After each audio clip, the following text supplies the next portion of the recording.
Welcome to POW, Powers of Wisdom. Today I've got Maggie Greening, interior designer. It's a good job I tidied up before she came. So you were saying to me about how you work with a client when you first get to know them. There are elements of not just the house and then their ideas, but also their personality.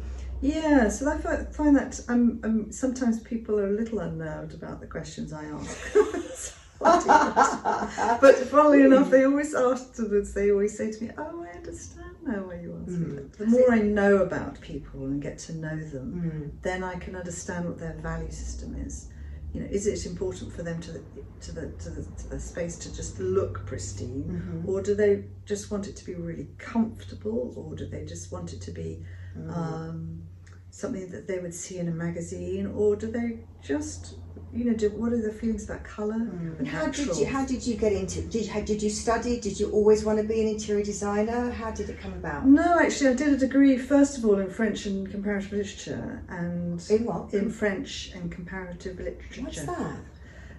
Well, that is about reading all different European literature, yes, and comparing it from different periods. Wow. People are talking and writing about similar issues through literature in different countries and different languages. Wow. And even people who don't know each other. So that literature reflects a time, but in different culture. That's fascinating. So I've never heard of that before. Well, it's a very niche auxiliary. I don't think it exists anymore, actually. Really? Where did you study? So I studied at the University of East Anglia. Okay. Is that where you're from? No, I'm a bit of a mutt. I like to. That's the nicest way. My dog's a mutt, and I love her. So there's nothing wrong with a mutt. That's good. That's good to hear that you're used to mutts in your life. That's good. Not that you're a mutt. I'm not saying that at all. So you studied in East Anglia. Well, that was my first degree, and then I decided that actually it was time to do what I really always wanted to do, which was art. And so I took a year off to put together a portfolio and went to art school. As an artist yourself? Or as an artist, yes. Painting or? Well, actually I did a foundation course at Manchester, and it was to do with getting to grips with what it is you wanted to do. And in fact, I was really into sculpture. I did sculpture and was going to do a degree in sculpture, and then got a place, but then for personal reasons ended up going back to America, which is where I ended up, where I grew up, and ended up in Seattle on the West Coast, and decided that actually I probably should get a more useful degree than a sculpture degree. So I looked at interior design and then realised, as on a penny drop, that actually I'd been sort of doing that all my life. Like I was one of those children who was always moving things around and painting things strange colours. And it's like, oh, I didn't realise I wanted to be a interior designer. Actually, I do. And so then I went to college in America and did a degree there, and that's where I trained, and then I worked there for a number of years. So give me a bit of the backstory of your childhood in America. How did that come about? So my father got a job working outside Washington DC, and the family got transferred there. And how old were you then? I was 8 when we lived there. It's a little. And was that a happy time or a traumatic time for you? Oh no, I was very happy. Loved it. Yeah. Loved it. And do you have a brother or a sister, or? I've got 3 brothers and a sister. And where do you fit in the chain of the siblings? The bossy oldest. Yeah. In a way, that moving from the UK to America almost gave you another insight with interiors and architecture, perhaps as well, did it? Yeah, actually, very much so. Well, lots of different things, cultural, but also just the world of interior design is treated quite differently in America.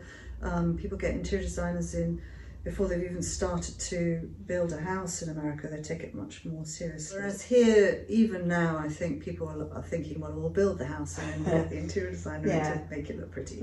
So really, you know, they have welcomed the profession in, whereas here, I think architects feel that maybe interior designers are going to meddle with their vision a bit. And I can see why that might be, but actually the idea is that you get a flow and a sort of practical consideration of the house, as well as making it aesthetically interesting, beautiful. You know, the biggest compliment that I do get from my clients is that people will say, now my home feels like it belongs to me. Oh, wow. So much happier coming home from work. It feels like my home now. And I find I don't think people expect that, because they think that you're going to get an interior designer in and they're going to make it something that isn't their home. So I do everything I can to really listen to what they're telling me about what their likes and their dislikes are. I live in a Victorian house that is in the suburbs of London, but I wanted it to feel like I lived out in the countryside. So the vernacular of the house is kind of cottagey. Upstairs, the ceilings are quite low, but downstairs the ceilings are higher. So it's got this kind of blend of feel to it. It does feel quite cottagey. And what would you say your style is for yourself? What type of interior do you have?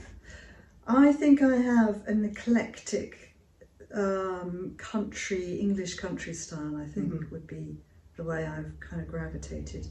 Partly because I love lots of different things, you know. I'm sure with you being a dealer, you like all sorts of balls. It's impossibility. I love the idea of design and the elements of design in each and every piece. Definitely. So I think it's the same. But also you have, don't you, another string to your bow where you love gardens. And absolutely. I mean, I do also do a bit of garden design for my clients as well. So yeah, I do love the inside outside. In fact, the garden that sits around my house sort of looks like an interior designer's garden, because there's sort of a series of rooms around it. Fantastic. They all flow together, but it's so funny. They are look like rooms. There is a lot of technical stuff as an interior designer you have to know, and so now, in fact, we've got, you know, very sophisticated with our velvets in particular. Actually, some are incredibly robust, whereas in the old days they really weren't. Right.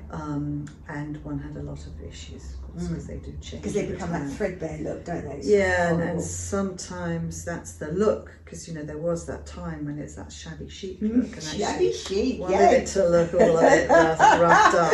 Give it a bash. So but now, fabrics are incredibly robust now for that reason, and that's great, fantastic. And really, my job is to sort of pump up the volume of what who they already are. So, you know, they might be sort of tentatively saying, "Oh, I like a little bit of colour," and I'm like, "Okay, let's go for it." And then it's like, "Okay, how can we really make this you with a louder voice?" Yes. And embrace it. Is there anything, now this is completely random question, so hear me out. When I dress and when I buy clothes, very plain, maybe I'll have a stripe, there might be one or two things that's got a bit of something going on, but might have colour. I am quite confident with colour. And you like texture. And I like texture, and I've got that somehow in my interior. Is that just by chance, or do you see that also with some of your clients? Yes, totally, absolutely. Yeah. And I think clothes are very interesting, because I do pay attention to that. And also there are colours that kind of become that person's colour. And I'm always sort of quite interested about whether that's because they look good in that, surrounded by that colour, much like clothes. So there's that, but then also I'm interested in kind of auras as well, because I wonder whether you just resonate with some sort of colours.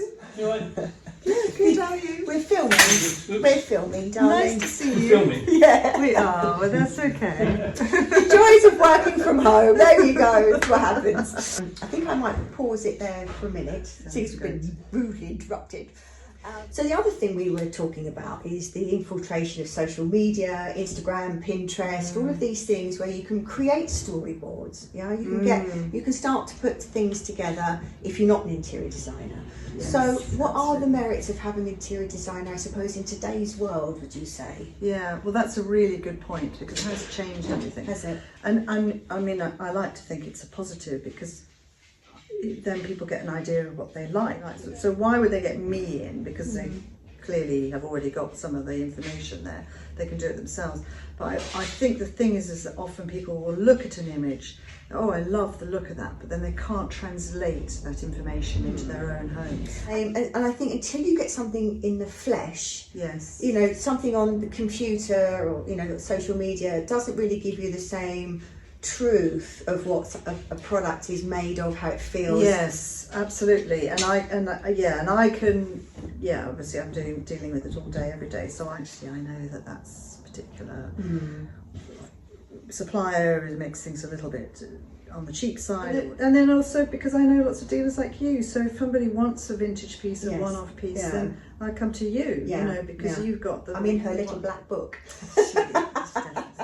So I can do that. That's where you come in as well. You know, get the look. And I mean, I know that comes as the opposite to what you, because not everybody can afford the real thing. No, and I completely appreciate that. We had a conversation about whether somebody buys an original piece or buys a copy or a remake or a look-alike or inspired piece, all of these terms. And we had a bit of a discussion on it. But actually, I do appreciate it because I do the same with other things. Other things, right? Yes. And same with clothes. If I see a really nice design bag or something and I want it, but I can't, I search for somewhere else to get the look. So I completely respect it. I think the line for me is when people or companies say, for example, this lamp or some of the glassware, they're not just inspired by it, they're ripping it off. And I think that's a sad thing, because then it comes down to that quality piece, doesn't it? And people think they're getting the same thing, but they just don't. And they're not. And that's where, on screen and Instagram, social medias, you can't gauge that quality, whereas you can inform your client before they make the mistake. Absolutely, because all that mid-century modern furniture, for instance, the laws have changed now, but in the old days, people would just knock it off. And people would say to me, well, why would I buy the original when I can just get it for like a third of the price? And then part of it sounds a bit patronising, but to be able to help people understand that they're not being ripped off because they're buying the original. There's a difference in quality of materials and the construction. Yes. And there's a history to the manufacturing as well. Yeah, 100%. That is. And I suppose one other quick question before you go is trends. What do you see trends coming through for 2024? Is there anything that's caught your eye? Well, I mean, big changes with one's attitude to the environment, really. I mean, I think people are looking to, particularly the younger generation, they are looking to reuse things because they don't necessarily want to be buying new, and so they are looking at vintage stuff as they are with their fashion. A lot of the younger generation are buying vintage stuff is all first dibs. These are all different levels of affordability, but people are coming back to that idea of reusing. And I think sometimes with your home, it's more longer term, isn't it? As well as, so you might want to have an influence of what's happening with maybe a wallpaper design or perhaps a new shade in paint or something like this, or a fabric finish. But the whole purpose of your design is more of a long-term livable plan. Yeah, absolutely. So, I mean, you talk about trends. One of the trends at the moment everyone's talking about is called colour drenching. Oh, what's that? And they're saying, you put all just one colour, for instance, in a room, paint colour, and you do the ceiling, the combing, the I've just been to. everything. I was on a shoot yesterday, and it's exactly what they've done, and they used green. Yes. Green walls, ceiling, the whole lot. It was amazing. And that's that's a particular look. It does look very dramatic. It did. Very cool. And it really set the ceiling light off as well. Rather than this box standard white ceiling, it created a whole different feel. But it does affect the light. So, the light ceilings are there for a reason too. To illuminate. It does actually reflect, make a room feel lighter without compromising ability to have a nice stark wall. So, but this is fashion, and you know, it's fun. It's fun to play. You know, why not? It is fun, and this has been fun. Thank you, darling, for your well, time. Thank you for having me. This is one of many, I'm sure. We're going to do a few little snippets around the house for you to, if you want to follow it, both Maggie and I on our journey around my house. We'll do a few more videos, little shorts, and see what Maggie thinks of the things I have. Thank you for joining, and we will see you very soon. Bye bye.